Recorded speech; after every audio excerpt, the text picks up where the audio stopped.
இன்னைக்கு வாசிக்க கிச்சன்ல என்ன பார்க்க போறோம்னு பாத்தீங்கன்னா தக்காளி ஊறுகாங்க.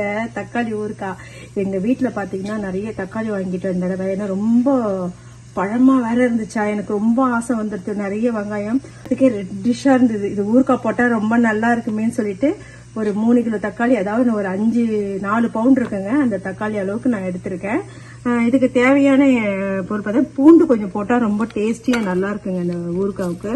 அதனால பூண்டு 2 இது எடுத்து வச்சிருக்கேன். இது என்ன பாத்தீங்கன்னா மிளகாத்தூள், வெறும் மிளகாத்தூள், காஷ்மீர் மிளகாத்தூள்.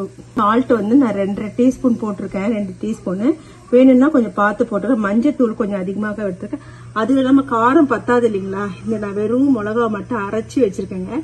இதுல இருந்து ஒரு 2 டீஸ்பூன் போட்டுக்கலாம் அப்படின்ட்டு, அதனாலதாங்க நான் மிளகாத்தூள் கொஞ்சம் கம்மியா எடுத்திருக்கேன். ஸோ நல்லா வச்சு நம்ம பண்ண போறோம்.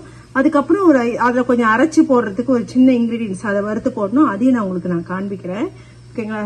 ஃபர்ஸ்ட் இந்த வீடியோங்களாம் உங்களுக்கு எல்லாம் பிடிச்சிருந்ததுன்னா ஷேர் பண்ணுங்க, லைக் பண்ணுங்க, சப்ஸ்கிரைப் பண்ணுங்க. எல்லாருக்கும் கமெண்ட் பாக்ஸை கொடுத்து என்ன புது புது ரெசிபி என்ன வேணும்னு சொல்லுங்க, பண்ணிடலாம். ஓகேங்களா? இப்ப பார்க்கலாம் வாங்க. இதாங்க அரைச்சி வச்சிருக்கேன். இப்ப நம்ம எப்படி பண்ண போறோம்ன்றதை நம்ம பார்க்கலாம். ஓகேங்களா? நல்லா எண்ணெய் நிறைய விடுங்க. ஒரு 200 கிராம் எண்ணெய், 150 கிராம் எண்ணெய் விட்டா போதுங்க. ஆனால் 4 பவுண்டு எடுத்துருக்கேன் தக்காளி.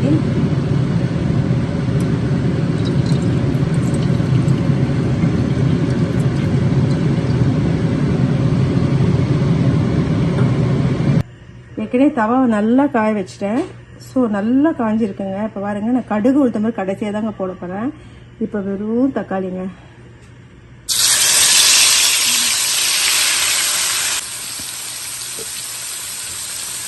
காரம் இது நம்ம போட்டுருவோங்க. கடைசியாக நம்ம வெந்தயமும் கடுகும் போடணும். அது பொடி பண்ணி கடைசியாக போடலாம். ஓகேங்களா? பாருங்க, நல்லா கிரைண்ட் பண்ணி போட்டுட்டோம். பேஸ்ட் இது சின்ன ஸ்பூனாக இருக்கிறனால ஒரு 4 டீஸ்பூன் போடுறேங்க. வச்சதுங்க 2 போட்டால் போதும். ஓகே,